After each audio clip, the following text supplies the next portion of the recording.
Chapter 46। Finally तनु ने देखा तेज को। शिल्पा ने फोन उठाया और हेलो कहा। तेज प्रताप ने कहा, और कैसी हो? मेरी नौटंकी। उद्धरण चिन्ह। शिल्पा ने कहा, मैं तो अच्छी हूँ। आप सुनाएं, आप कैसे हैं? आपने तो कहा था कि आप तनु को लेने आएंगे, तब हमसे भी मिलेंगे। पर आपने तो कुछ बताया ही नहीं और हम सब यहाँ आपकी रास्ता ही देखते रह गए। उद्धरण चिन्ह। तेज प्रताप ने कहा, यहाँ मुझे अचानक ही कुछ काम आ गया था, इसलिए मैं कुछ बता नहीं पाया। मैं माफी चाहता हूँ। और सुनो, तुम्हारी सहेली अच्छे से पहुंच गई है, मगर वो इतने गुस्से में है कि मैं बता नहीं सकता हूँ। एक तो पता नहीं एयरपोर्ट पर कहाँ गायब हो गई थी। मैं उसे एयरपोर्ट पर ढूंढता ही रह गया। आधा घंटे के बाद मिली। सारा गुस्सा मुझ पर ही निकाल रही है, मुझसे ऐसे मुंह फेर कर बैठ गई जैसे मैं ही उसे लेने देर से पहुंचा था। उद्धरण चिन्ह। शिल्पा जोर जोर से हंसने लगी। शिल्पा ने कहा, अभी तो शुरुआत है मेरे भाई। अब आपको पता चलेगा, आपने मेरी सहेली से शादी की है, वह भी बहुत गुस्से वाली है। और दोनों हंस पड़े। तेज प्रताप ने कहा, सुनो, नानू को भी बता देना कि वह यहाँ पहुंच गई है। इसकी चिंता ना करें, मोहित से उसकी बात कल करा दूंगा। ठीक है, मैं फोन रखता हूँ, मैं भी बहुत थक गया हूँ। उद्धरण चिन्ह। फिर दोनों ने फोन रख दिया। तेज प्रताप ने अपने कपड़े बदले और वह भी बगैर खाना खाए सो गया। लगभग सुबह के 8 बजे तनु की नींद अचानक से खुली। उसने आश्चर्य से पूरे कमरे को देखा और बिस्तर पर उठकर बैठ गई। उसने मन में सोचा, हे भगवान, मैं यहाँ कैसे आ गई? मैं तो कार में थी। उद्धरण चिन्ह। फिर वह इधर उधर देखने लगी। उसने देखा कमरा बहुत व्यवस्थित था, हर सामान तरीके से जमा हुआ था। उसे तो ये भी याद नहीं था वह कब कार से उतरी और यहाँ बेडरूम तक आ गई है। उसने मन में सोचा, तेज प्रताप मेरे बारे में क्या सोच रहा होगा? कैसी सुलकल लड़की है। क्या तेज प्रताप ही मुझे यहाँ बेडरूम में लेकर आए? और वह मन ही मन घबरा उठी। फिर उसने सोचा, हे भगवान, मैं भी ना कब कहाँ सो जाती हूँ, पता ही नहीं चलता है। क्या सोचेंगे वह मेरे बारे में? उद्धरण चिन्ह। उसने देखा वह कल के कपड़े पहनी हुई थी। वह अपना सामान ढूंढने लगी। उसने साइड में अपने बैग देखे। फिर उसने उसमें से कपड़े निकाले और बाथरूम में गई। बाथरूम भी लगभग एक रूम के बराबर था, जो काफी लग्जरियस था। तनु आश्चर्य से बाथरूम को देखती रही। फिर उसने गर्म पानी से शावर लिया और कपड़े बदल कर बाहर आई। शायद पहली बार ठंड में वह इतनी सुबह नहा कर निकली थी। उसे ठंड लगने लगी थी। उसने वही तेज प्रताप का दिया हुआ जैकेट पहना और खिड़की के पर्दे हटाकर खिड़की से देखने लगी। बाहर का नजारा देखने में बहुत आकर्षक था। वह वही खड़े होकर खिड़की से देखने लगी। फिर अचानक ही उसके मन में ख्याल आया, चलो देखते हैं, तेज प्रताप कहाँ है। वह धीरे से अपने रूम से बाहर आई, इधर उधर देखने लगी। बाहर निकल कर देखा तो उसने महसूस किया घर बहुत बड़ा है और उसके कमरे भी बहुत बड़े बड़े हैं। वह ऊपर के किसी कमरे में थी। उसने मन में सोचा, पता नहीं तेज प्रताप किस कमरे में होगा। अभी तो वह सो रहा होगा, मैं धीरे से उसे देख लूंगी। उद्धरण चिन्ह। वह एक एक कमरे में देखने लगी, पर उसे तेज प्रताप कहीं नहीं दिखा। फिर उसने देखा ग्राउंड फ्लोर में भी एक गार्डन बना हुआ था। वह दरवाजा खोलकर वहां आ गई।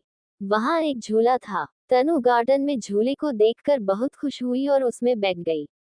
हल्की ठंड में उसने अपने को तेज प्रताप के दिए हुए उस जैकेट में समेट लिया और उसके एहसास को महसूस करने लगी। बस एक एहसास ही है तेरा, जिसमें खोए रहती हूँ। ना दिन का पता ना रात का, जाने कहाँ खोई रहती हूँ। क्या है ये? क्या हो गया है मुझे? कुछ भी नहीं है खबर, पर लगता है तेरी इस बसाई हुई हसीन वादियों में खो जाऊं। तू पास नहीं तो तेरे एहसासों में खो जाऊं।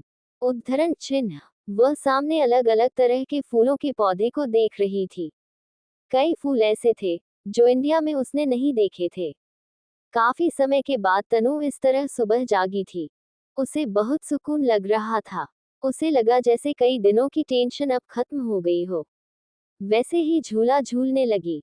वह तेज प्रताप को ढूंढना भी भूल गई थी और आराम से वही झूले पर बैठी रही।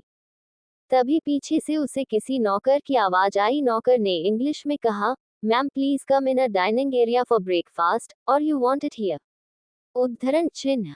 तनु हड़बड़ा के झूले से उतरी और अचानक ही उतरने से उसका एक पैर मुड़ गया और वह जोर से चीखी। उसके अचानक से झूले से गिरने और चीखने के कारण नौकर घबरा गया। उसने इंग्लिश में तनु से पूछा, are you okay madam, can I calling a sir. उद्धरण चिन्ह। तनु ने मन में कहा, एक तो इनके सर मुझे कम झटके देते हैं, जो अब नौकर को भी झटके देने के लिए भेज दिया। कितने आराम से बैठी थी, अचानक से ही पीछे उसे कुछ बोल दिया। मैं गिर गई हूँ, मेरे पैर में मोच आ गई है। ऊपर से ये पट्टा मुझसे पूछ रहा है, आर यू ओके मैडम। फिर वह बड़बड़ाने लगी। उधर नौकर तेज प्रताप को बुलाने के लिए अंदर की तरफ जाने लगा, तो तनु ने उसे मना कर दिया और कहा, अभी मुझे भूख नहीं है, मैं बाद में खा लूंगी। तनु किसी तरह से उठी और सहारा लेते हुए गार्डन से अंदर आने लगी। उसके पैर में हल्का दर्द हो रहा था, पर अंदर आते आते भी उसका ध्यान बाहर की तरफ चला गया। मेन गेट के बाहर उसे गार्डन दिखाई दे रहा था। फिर वह अंदर ना जाकर बाहर की तरफ चली गई। वैसे ही धीरे धीरे चलते चलते घर के बाहर वाले गार्डन में चली गई।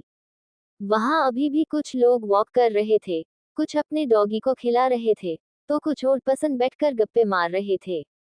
तनु भी वहां एक बेंच पर बैठ गई। वैसे ही वहां बैठकर गार्डन में देख रही थी। फिर वह घर जाने के लिए खड़ी हुई। वह धीरे धीरे अपने पैर को संभालते हुए जा रही थी। तभी अचानक उसके कंधे पर एक हाथ महसूस हुआ। उसने पीछे पलट कर देखा। वही काली आंखों वाला लड़का उसके कंधे को पकड़ रहा था। ये देखकर तनु को बहुत गुस्सा आया। उसने गुस्से में कहा, तुम मिस्टर हैंडसम, तुम तो वही हो ना, जो उस दिन कॉलेज के सामने बदतमीजी कर रहे थे। तुम्हारी हिम्मत भी कैसे मुझे हाथ लगाने की, और तुम्हें इतनी सी भी शर्म नहीं है मुझे ढूंढते हुए यहाँ तक चले आए। उद्धरण चिन्ह। उसकी बात सुनकर तेज प्रताप एकदम ही घबरा गया। वह कुछ बोलता इसके पहले तनु फिर शुरू हो गई। उसने जोर से बोलना शुरू किया, देखो, उस दिन तो तुम कॉलेज में बच गए थे और यहाँ मुझे अकेला मत समझना। मेरी शादी हो गई है और मैं यहाँ अपने पति के साथ हूँ।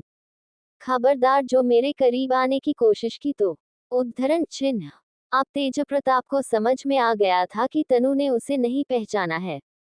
वह कुछ बोलता लेकिन तनु से कुछ बोलना ही नहीं दे रही थी। आसपास के लोग उसे घूर घूर के देख रहे थे। तेज प्रताप कोई अच्छा नहीं लग रहा था। वो कुछ बोल भी नहीं पा रहा था।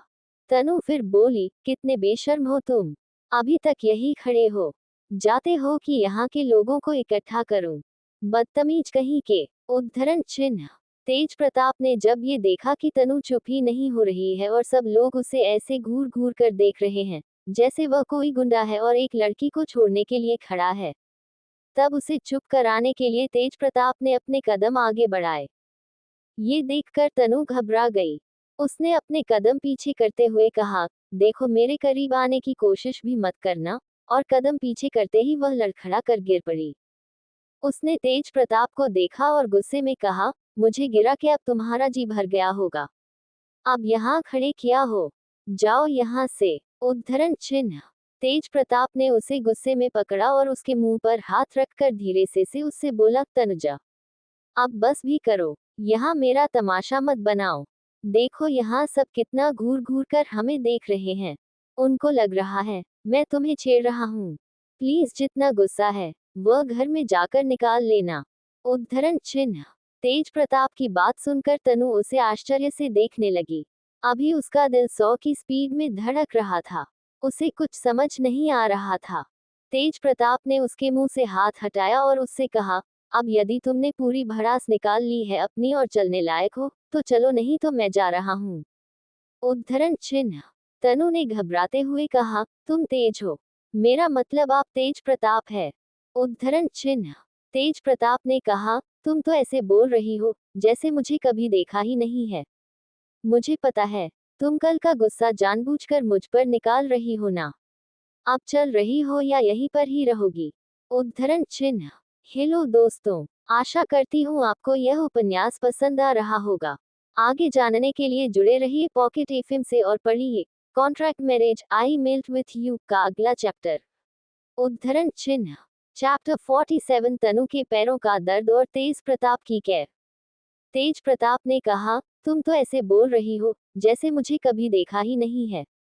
मुझे पता है, तुम कल का गुस्सा जानबूझकर मुझ पर निकाल रही हो ना। अब चल रही हो या यहीं पर ही रहोगी? उद्धरण चिन्ह। तनु ने मन में कहा, ये बात तो ऐसी कह रहा है जैसे इसने अपना पोर्ट्रेट भेजा था देखने के लिए। कितना बनता है। एक तो ना कभी शक्ल दिखाए, ना शादी के समय और ना ही उस समय जब यह मेरे घर आया था। मैं कैसे पहचान जाती कि यही तेज प्रताप है? खड़ूस कहीं का। एक तो कभी फोटो भी नहीं दिखाए और मुझे बोल रहा है कि मैंने पहचाना नहीं। उद्धरण चिन्ह। फिर उसने मन में सोचा, हे भगवान, अभी पूरे 10 महीने इस मिस्टर हैंडसम को झेलना है। जब भी इसे देखती हूँ, देखती रह जाती हूँ। पता नहीं मेरा क्या होगा। कैसे करूंगी मैं ये कॉन्ट्रैक्ट पूरा?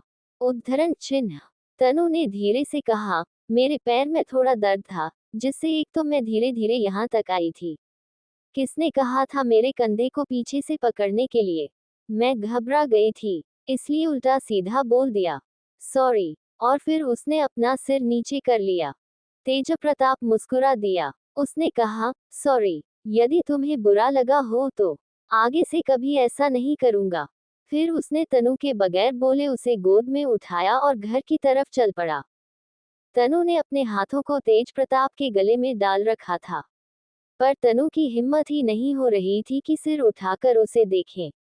उसका मन तो बहुत हो रहा था, पर उसे बहुत घबराहट लग रही थी। उसने सोचा भी नहीं था कि तेज प्रताप से उसकी मुलाकात इस तरह से होगी। कभी जिससे उसे एक नजर में प्यार हो गया था, आज वही उसका पति है। रास्ते में तेज प्रताप ने उससे कहा, मैंने तुम्हें नाश्ता करने के लिए बुलाया था। तुम यहाँ कहाँ आ गई थी? मैं यहाँ तुम्हें ढूंढने आया था। तुम यहाँ पर अभी अभी आई हो। ज्यादा कुछ जानती नहीं हो, किसी के साथ आया करो। अभी जब तक यहाँ का पूरा परिचय ना हो जाए, इस तरह से अकेले मत निकलना। तनु ने धीरे से कहा, ठीक है। उद्धरण चिन्ह। तेज प्रताप उसे लेकर घर आ गया था। उसने उसे डाइनिंग टेबल की चेयर पर बैठाया और नौकर से नाश्ता निकालने को कहा। दोनों ने नाश्ता किया। नाश्ता करते समय भी तनु चोरी छिपे तेज प्रताप को देख रही थी। उसने देखा तेज प्रताप नीचे सर करके अपना नाश्ता कर रहा है। उसे थोड़ा आश्चर्य भी हो रहा था, पर जैसे वो ये सब जानती थी। तेज प्रताप ने तनु से कहा, तुम्हें यदि किसी चीज की जरूरत हो तो मुझे फोन कर लेना। यहाँ पर तुम्हारा ध्यान रखने के लिए मार्गरीटा है। अभी मुझे जरूरी काम से जर्मनी के बाहर जाना है। मैं कुछ दिन बाद आ जाऊंगा, तुम्हें फोन कर दूंगा। फिर हम डेनमार्क चलेंगे। उद्धरण चिन्ह। तनु उसकी तरफ एकटक देख रही थी। उसने देखा तेज प्रताप उसे देखे बगैर बात कर रहा है। वह समझ गई कि तेज प्रताप उससे दूर जाने का बहाना ढूंढ रहा है। उसने कहा, आप चिंता मत करिए। यदि आपको ज्यादा काम है तो आप उसे निपटा लीजिए। आप कहेंगे तो मैं अकेले ही चले जाऊंगी और दादाजी से मिल लूंगी। जितने दिन आप कहेंगे, उतने दिन वहां रुककर इंडिया वापस चले जाऊंगी। आपको परेशान होने की जरूरत नहीं है। फिर उसने अपना सिर नीचे कर लिया। नीचे सर करके अपने दोनों हाथों की उंगलियों को आपस में मसल रही थी। तेज प्रताप उसे आश्चर्य से देखने लगा। उसने मन में सोचा, इस लड़की के पास क्या मन पड़ने वाला भी दिमाग है? इसे कैसे पता चला कि मैं उससे दूर भागने की कोशिश कर रहा हूँ? फिर उसने अपना सिर झटका और तनु से कहा, अभी तो फिलहाल अकेले डेनमार्क जाने की सोचना भी मत। तुम्हें पता नहीं है, दादाजी अभी मुझसे वैसे भी बहुत नाराज है। हम दोनों का ही वहां जाना बहुत जरूरी है, पर कुछ दिन रुक कर चलते हैं। फिलहाल मैं अभी निकल रहा हूँ। मैं मार्गरेटा को कह दूंगा, वह तुम्हारे पैर में दवाई लगा देगी। उद्धरण चिन्ह। तेज प्रताप से उठकर जाने लगा, फिर कुछ सोचकर पलटा और तनु से कहा, यदि तुम कहो तो मैं तुम्हें रूम तक छोड़ दूं। उद्धरण चिन्ह। तनु ने पलटकर तेज प्रताप को देखा और उससे कहा, यदि आपको कोई दिक्कत ना हो तो। और फिर वह भी मुस्कुरा दी। तेज प्रताप ने तनु को गोद में उठाया। तनु का मन हो रहा था एक बार और अपना सिर उठाकर तेज प्रताप को देखे, पर उसने अपने आप को कैसे रोका, ये तो वही जानती थी। तेज प्रताप ने उसके रूम में उसके बेड पर उसे लेटा दिया और उससे कहा, ज्यादा अपने पैर को हिलाने की जरूरत नहीं है।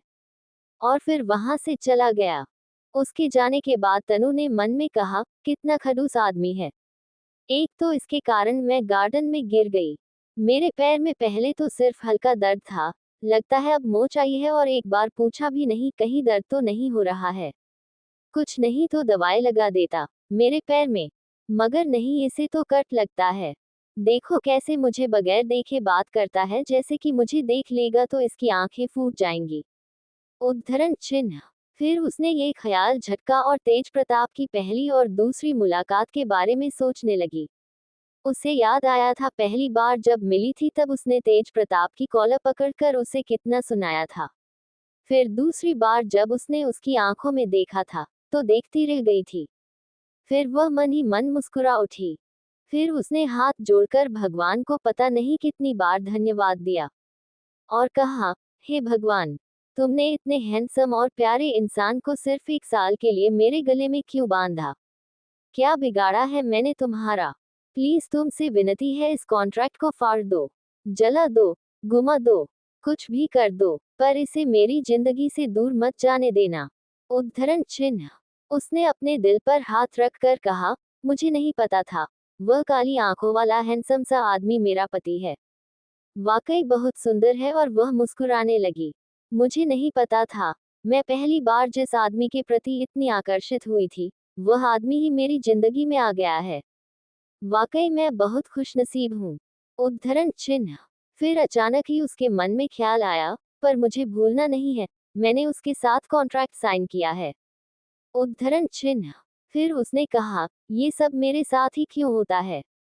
कितना अच्छा होता उसके साथ मेरी बगैर कॉन्ट्रैक्ट की शादी हुई होती। फिर उसे एक एक करके कॉन्ट्रैक्ट की शर्तें याद आने लगी। उसे अंदर ही अंदर घबराहट होने लगी। हे भगवान, ये तुमने मुझे कहाँ फंसा दिया है। एक वो तेज प्रताप है जिन्हें देखना भी गुनाह है। पता नहीं कैसे रहूंगी। उद्धरण चिन्ह। फिर उसने मन में कहा, कुछ भी हो, ये है तो बहुत सुंदर। शायद मुझसे भी ज्यादा और हैंडसम भी है, मगर बहुत खूबसूरत भी है। शायद लोग इसकी खूबसूरती के आकर्षण में इसके दीवाने बन गए हैं। तभी तो ये सबको बहुत अच्छा लगता है। वैसे अच्छा तो मुझे भी लगने लगा है, पर मुझे इस लालची आदमी की तरफ बिल्कुल नहीं झुकना है, चाहे कुछ भी हो जाए। तनु के मन में एक साथ कई सारे उल्टे सीधे ख्याल आते जाते रहे, लेकिन इसने मेरी हर कदम पर सहायता की है, इसलिए जैसा ये चाहता है मुझे वैसा ही करना पड़ेगा। फिर उसने मन में कहा, प्यार नाम का शब्द इस कॉन्ट्रैक्ट में ही नहीं है, मुझे शब्द से बचकर रहना पड़ेगा, पर कैसे रहूं यही तो नहीं समझ में आ रहा है। उद्धरण चिन्ह। फिर उसने मन में कुछ सोचा और वह अपने में ही मुस्कुराने लगी। उसे किसी शायर की शायरी याद आई। तेरी पहली मुलाकात जिंदगी में एक बहार लाए, हर आईने में तेरी तस्वीर मुझे नजर आई। लोग कहते हैं प्यार में नींद उड़ जाती है, हमने तो नींदों में ही प्यार की दुनिया बनाई। जब सोचती हूँ वह लम्हा, जब हमारी पहली मुलाकात थी, एकटक होकर वो मुझे देखे जा रहा था, पर जब भी पलके में उठा रही थी, वो नजरें यहाँ वहां घुमा रहा था। क्या वह भी कुछ छुपा रहा है, जो शायद मैं भी छुपा रही हूँ? क्या उसे भी कोई एहसास है, जो एहसास अब मेरे पास है? तभी एक ब्लैक स्कर्ट और व्हाइट टॉप पहने 46-47 साल की महिला आई। वह तनु को आश्चर्य से देख रही थी। फिर उसने तनु से पूछा, where are you getting pain? I will put the medicine. उद्धरण चिन्ह। तनु ने उसे इशारे से बताया। वह महिला, जिसका नाम मार्गरेटा था, तनु के पैरों में दवाई लगाने लगी। तनु प्यार से उसे देख रही थी। दवाई लगाते हुए मार्गरेटा ने तनु को अपना परिचय दिया। तनु उसे देख रही थी। उसने अपने मन में सोचा, ये पैर को भी अभी मुड़ना था, पर इसी बहाने ही सही तेज प्रताप से मुलाकात हुई। पता नहीं कितने दिन से उसका चेहरा देखना चाहती थी। आज देखकर बहुत सुकून मिला है। उद्धरण चिन्ह। मार्गरेटा ने तनु के पैरों में दवाई लगा दी थी। उसने तनु को ब्लैंकेट उड़ाया और कहा, whenever you want something, please call मी, और ऐसा बोलकर वहां से चली गई। हेलो दोस्तों, आशा करती हूँ आपको यह उपन्यास पसंद आ रहा होगा। आगे जानने के लिए जुड़े रहिए पॉकेट एफएम से और पढ़िए contract marriage I melt with you का अगला चैप्टर। उद्धरण चिन्ह। चैप्टर 48। तनु है अकेली। तनु वहां कुछ देर लेटी रही। फिर उसने मोहित को फोन लगाया। मोहित ने फोन उठाया। उसने हेलो कहा। तनु ने उससे पूछा, मोहित कैसे हो? उद्धरण चिन्ह। मोहित ने कहा, अच्छा हूँ। क्या आप जर्मनी पहुंच गई? उद्धरण चिन्ह।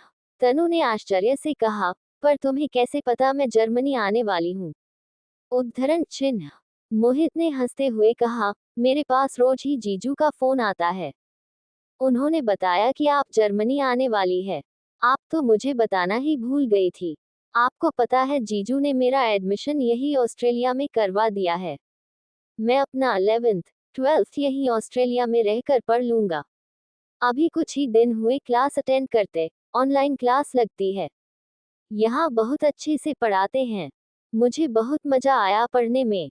दीदी, सच कहूँ जीजू बहुत अच्छे हैं। वह आपका और मेरा बहुत ध्यान रखते हैं। पता नहीं वह नहीं होते तो हमारा क्या होता। वह बहुत इमोशनल हो गया था। तनु ने भी भर आए हुए गले से कहा, हाँ, ये तो सच है। उन्होंने हमारा साथ तब दिया है जब हमें सबसे ज्यादा जरूरत थी।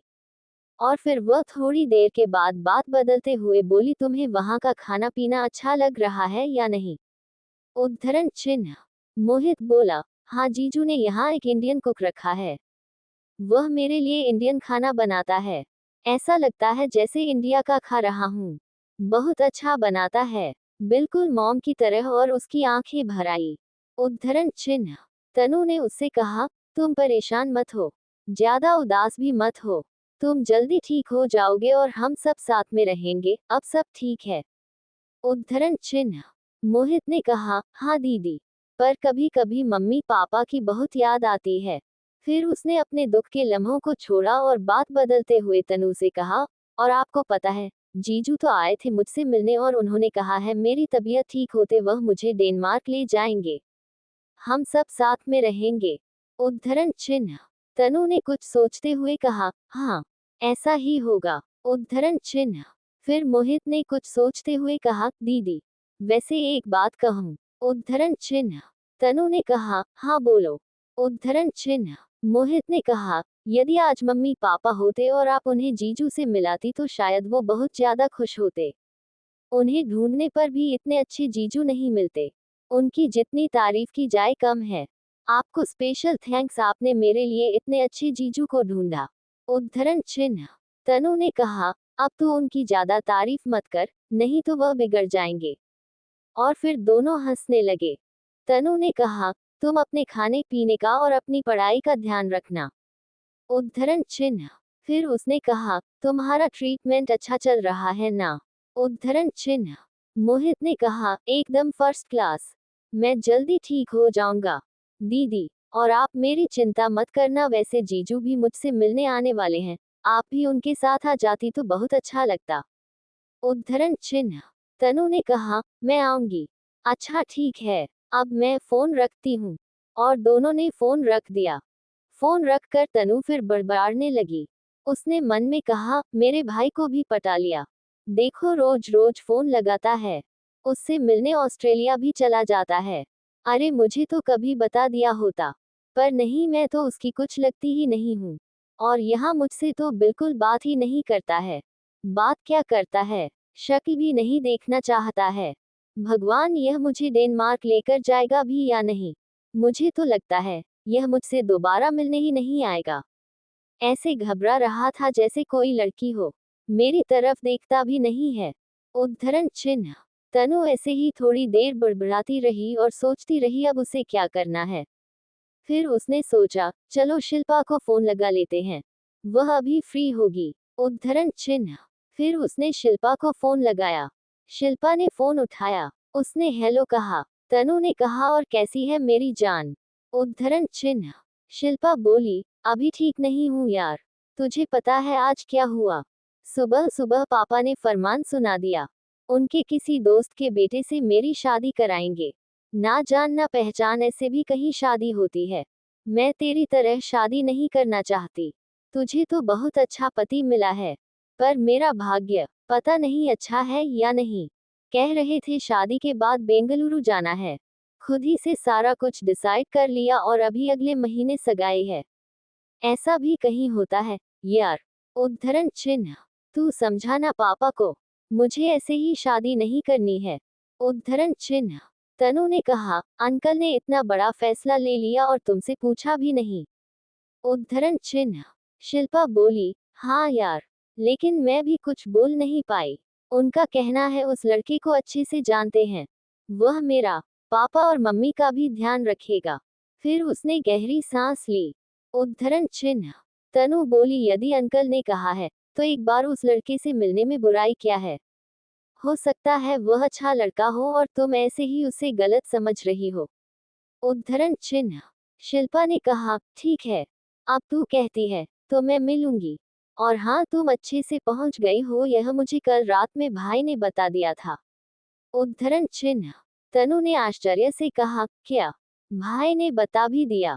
मुझे तो पता ही नहीं चला मैं कब यहाँ जर्मनी पहुंच गई। उद्धरण चिन्ह। शिल्पा ने हंसते हुए कहा, हाँ, और तुम्हारी बहुत तारीफ भी कर रहे थे कि तुम एयरपोर्ट पर बहुत एंजॉय कर रही थी। और वह हंसने लगी। तनु उससे गुस्से में बोली, एंजॉय मैं नहीं कर रही थी, तेरा भाई मुझे देखकर कर रहा था।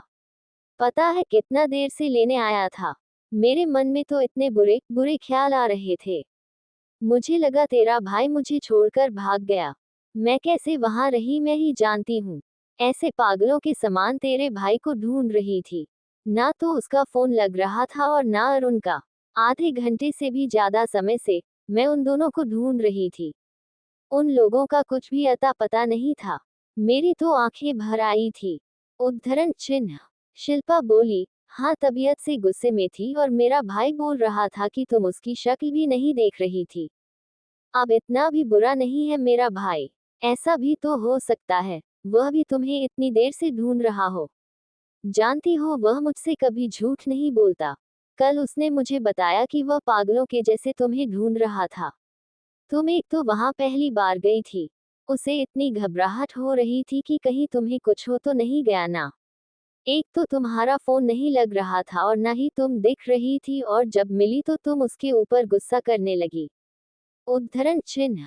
तनु आश्चर्य से उसकी बातें सुन रही थी। उसने शिल्पा से कुछ नहीं कहा। फिर धीरे से कहा, अच्छा, उसने ऐसा कहा पर मुझसे तो नहीं कहा। शिल्पा मुस्कुराते हुए बोली, वह ऐसा ही है, थोड़ा शर्मीला है। अपने दिल की बात जल्दी किसी पर जाहिर नहीं करता है। पर सच तो यह है वह तुम्हारी बहुत केयर करता है। I proud my brother. उद्धरण चिन्ह। फिर दोनों ही मुस्कुराने लगे। तनु ने फिर शिल्पा से पूछा, और नानू कैसे हैं? उद्धरण चिन्ह। शिल्पा ने कहा, वह अभी अपनी मित्र मंडली के साथ गए हैं कहीं। आएंगे तो मैं बात कराऊंगी। वह तुम्हें बहुत याद कर रहे थे और वह बहुत चिंता भी कर रहे थे। बार बार बोल रहे थे तनु को फोन लगाओ। वह पहुंच गए कि नहीं। इसलिए तुम्हें पता है इतनी रात में भी भाई ने वहां पहुंचते ही फोन किया। क्योंकि वह नानू को अच्छे से जानता है। जब तक वह फोन नहीं करेगा और बताएगा नहीं तब तक नानू सोएंगे भी नहीं। उन्हें बहुत चिंता रहती है, उसकी भी और अब तुम्हारी भी। उद्धरण चिन्ह। अच्छा चलो अब फोन रखते हैं, तुम अपना ध्यान रखना। तनु ने कहा, ठीक है। और बाय बोलते हुए फोन को रख दिया। तनु ऐसे ही ख्यालों में गुम हुए। कब सो गई उसे पता ही नहीं चला। थोड़ा पैर का दर्द था और थोड़ी थकान। उसे जल्दी नींद आ गई और जब उसकी नींद खुली तब शाम के 4 बजे बज रहे थे। उसने सोचा, बाप रे, इतनी देर सो गई मुझे पता ही नहीं चला।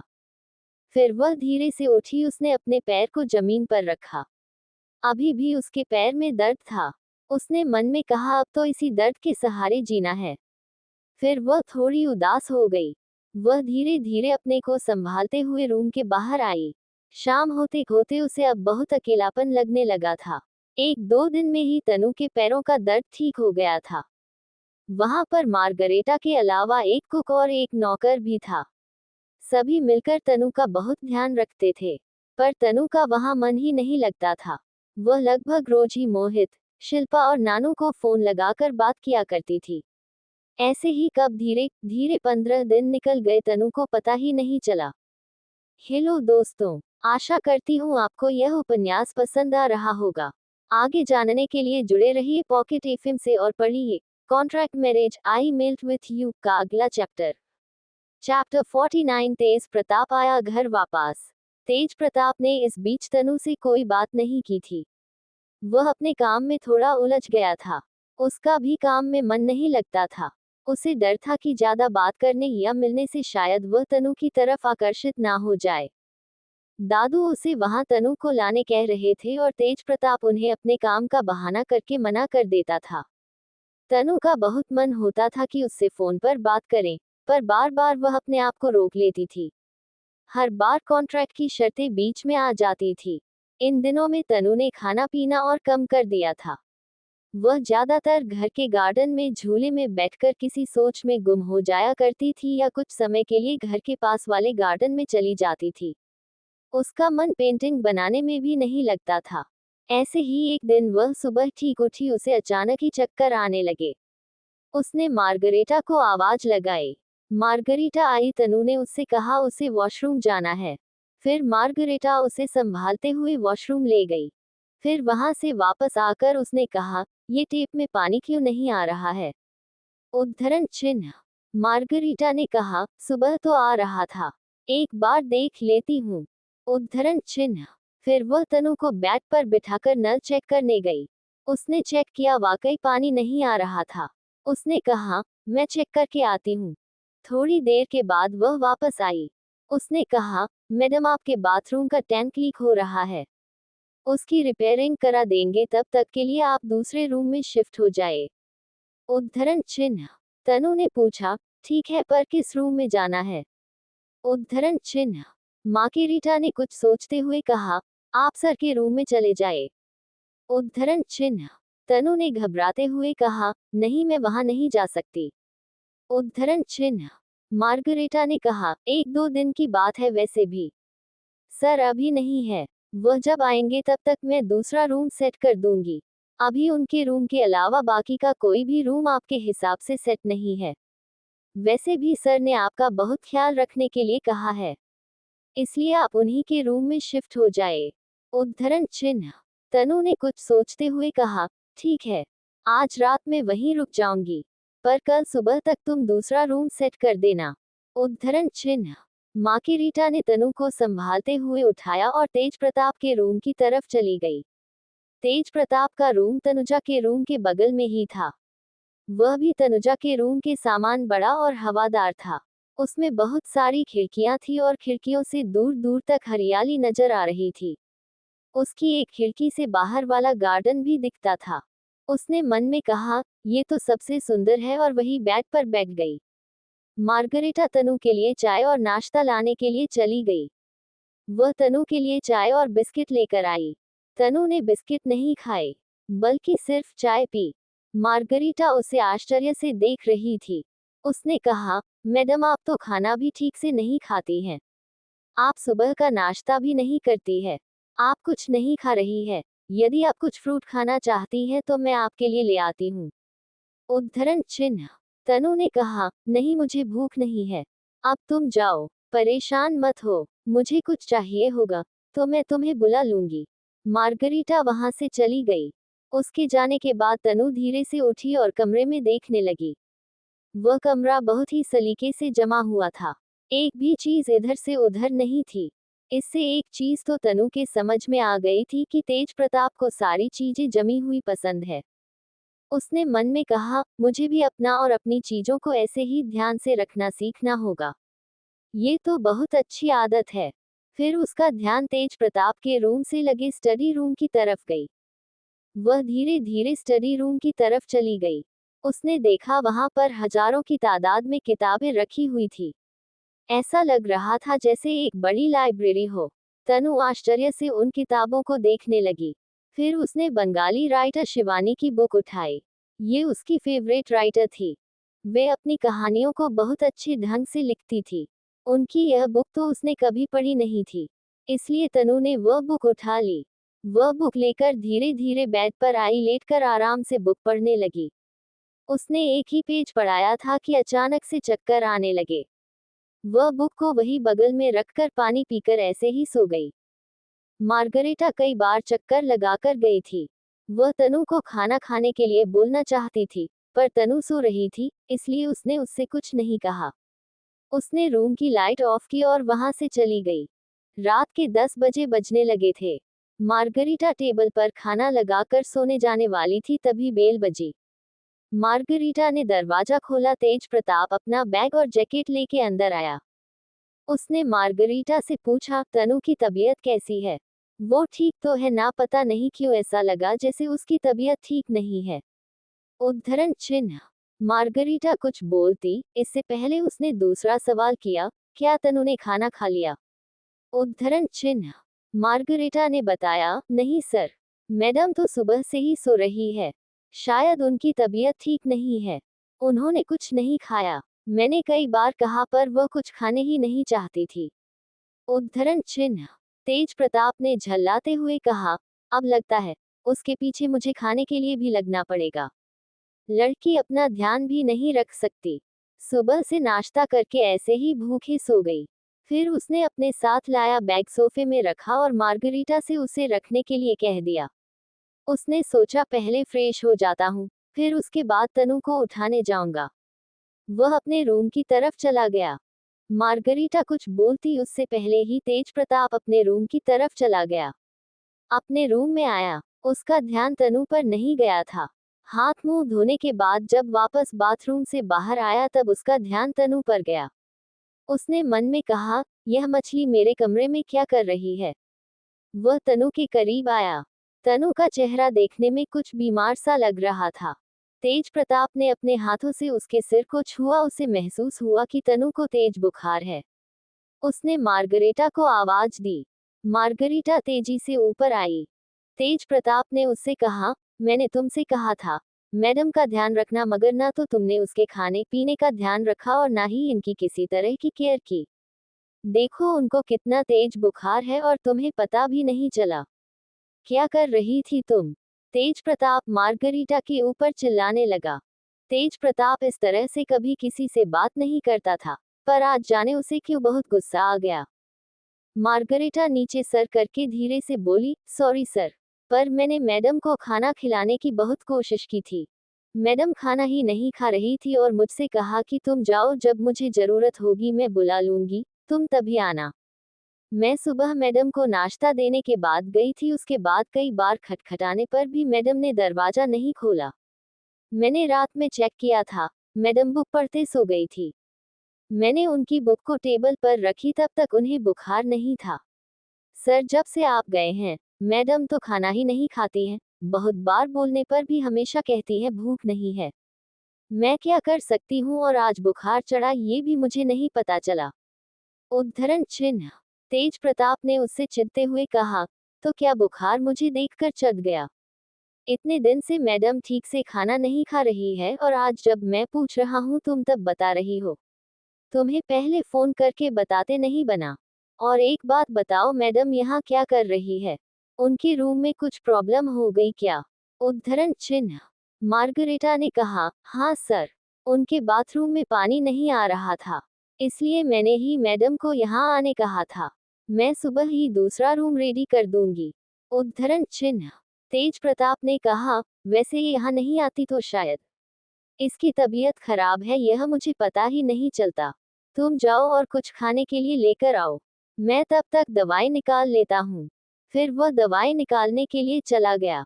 उद्धरण चिन्ह। उसे मन में सोचा, ये लड़की कितनी लापरवाह है। इसे अपनी बिल्कुल भी चिंता नहीं है, न खाने की न पीने की।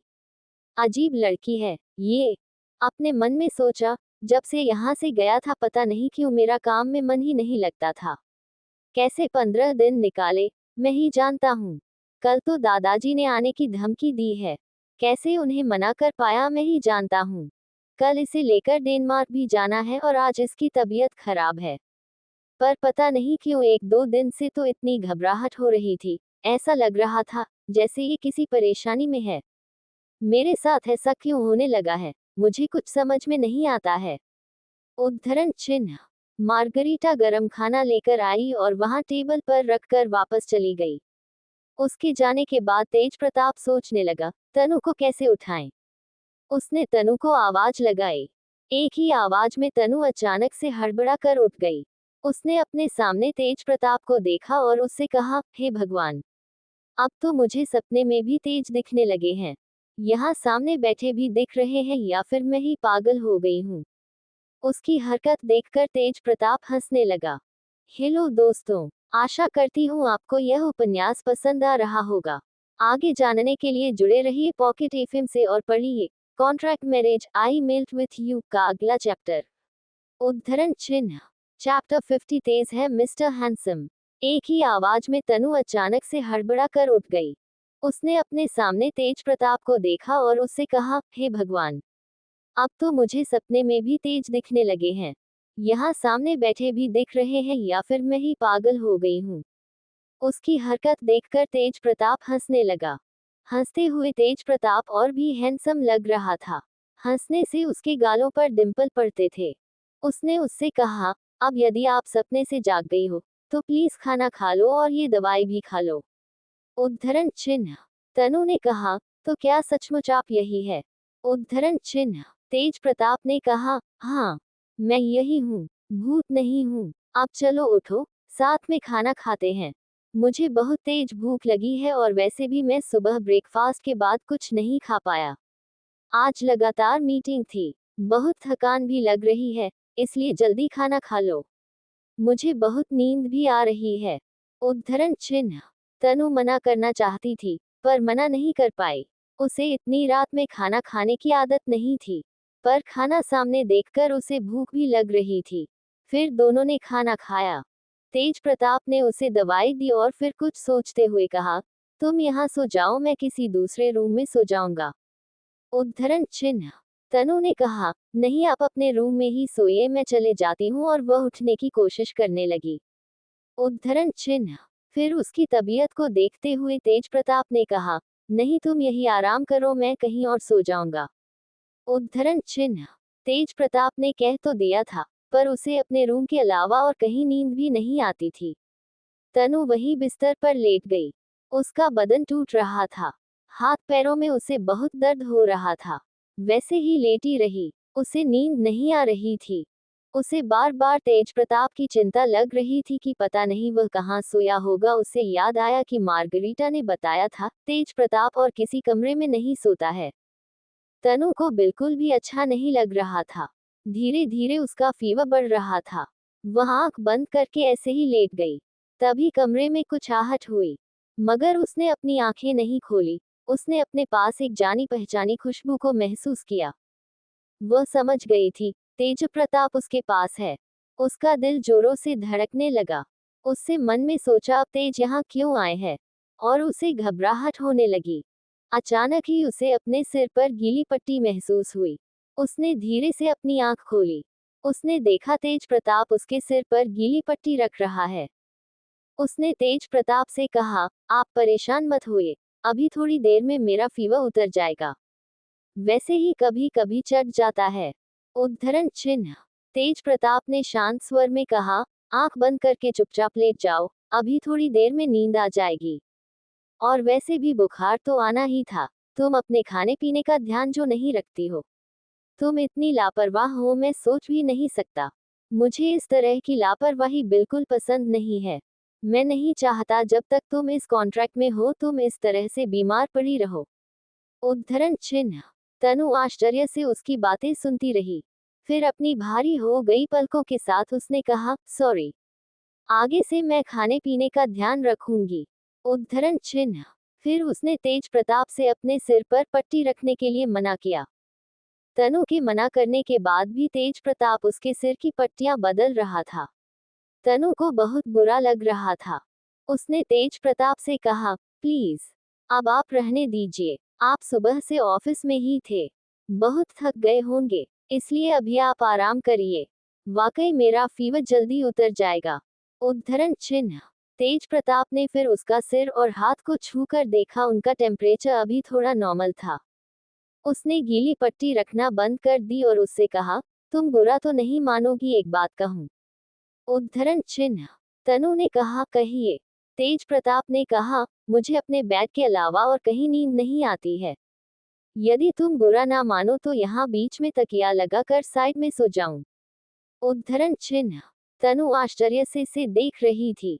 उसने घबराते हुए कहा, हाँ ठीक है, आप सो जाए। उद्धरण चिन्ह। उसने मन में सोचा, मुझे तो अभी से इनकी चिंता हो रही है। रात में मेरे हाथ पैर सही नहीं रहते। एक तो ये कह रहे हैं कि थक गए हैं, पर पता नहीं सुबह उठकर यह ना कहे कि मैंने सोने नहीं दिया। हे भगवान, इनके बगल में सो रही हूँ, मेरे हाथ पैर को तुम पकड़ लेना। उद्धरण चिन्ह। तेज प्रताप ने दोनों के बीच में तकिए की एक दीवार रखी और दूसरे साइड करवट बदल कर सो गया। वाकई में वह बहुत थका हुआ था। थोड़ी देर में उसे नींद आ गई। तनु अभी भी जाग रही थी। उसने हाथ को बढ़ाकर अपने साइड लाइट को बंद किया और सोने की कोशिश करने लगी। अचानक ही उसका ध्यान खिड़की पर गया। वहां से आने वाली पेड़ों की परछाई ऐसे लग रही थी जैसे कोई भूत हो। तनु के मुंह से चीख निकल गई। तेज प्रताप अचानक हड़बड़ा कर उठा। उसने पूछा, क्या हुआ? उद्धरण चिन्ह। तनु ने घबराते हुए कहा, वह खिड़की के बाहर भूत है। उद्धरण चिन्ह। तेज प्रताप ने कहा, पागल हो गई हो, यहाँ भूत कहाँ से आएगा, और यदि आया भी तो तुम्हारी चीख सुनकर यहाँ आने की गलती कभी नहीं करेगा। फिर उसने कहा, चलो अब सो जाओ, ज्यादा डरने की जरूरत नहीं है, मैं हूं ना। उद्धरण चिन्ह। तनु ने कहा, ठीक है। दोनों लेट गए। तेज प्रताप ने मन में कहा, पता नहीं आज रात भी ये मुझे सोने देगी कि नहीं। फिर उसे धीरे धीरे नींद आने लगी। उद्धरण चिन्ह। तभी उसने महसूस किया तनु धीरे धीरे उसके पास सरक आई है। तनु ने डर से बचने के लिए तेज प्रताप के कुर्ते को अपने हाथ में पकड़ लिया था। तेज प्रताप ने मन में कहा, तो ये झांसी की रानी डरपोक भी है, अभी भी डर रही है। उद्धरण चिन्ह। फिर वह पलटा और तनु की तरफ देखकर बोला, क्या हुआ? तुम्हें डर लग रहा है? उद्धरण चिन्ह। तनु बोली, हाँ मुझे अभी भी डर लग रहा है, प्लीज बस कुछ देर के लिए मुझे होल्ड कर लो।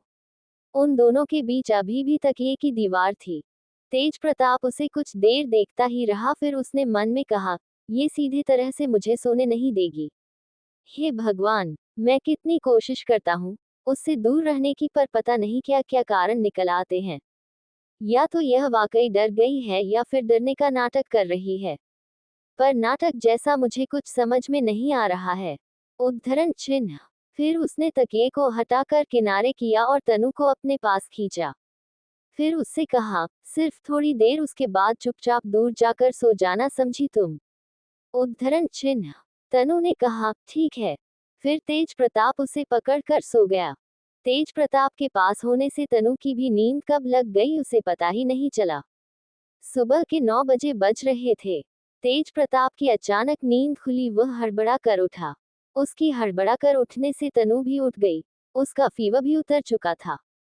उसने तेज प्रताप से पूछा, क्या हुआ? तेज प्रताप ने झल्लाते हुए कहा, मैंने तुमसे कहा था ना, तुम थोड़ी देर में दूर जाकर सो जाना।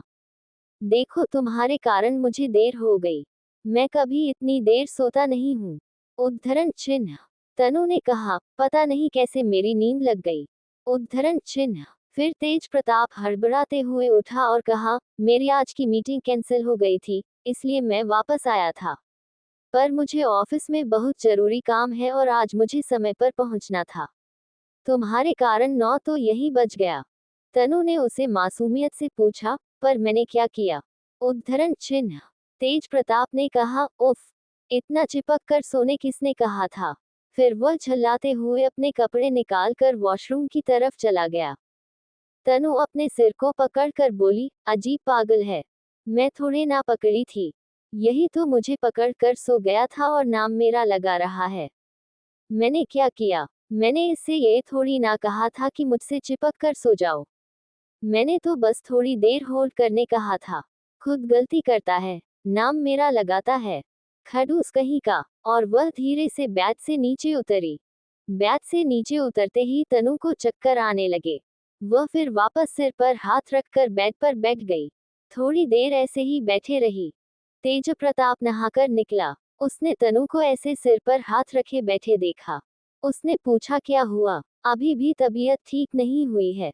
तनु ऐसे ही नीचे सिर किए हुए बोली, हाँ, अभी भी थोड़े चक्कर आ रहे हैं।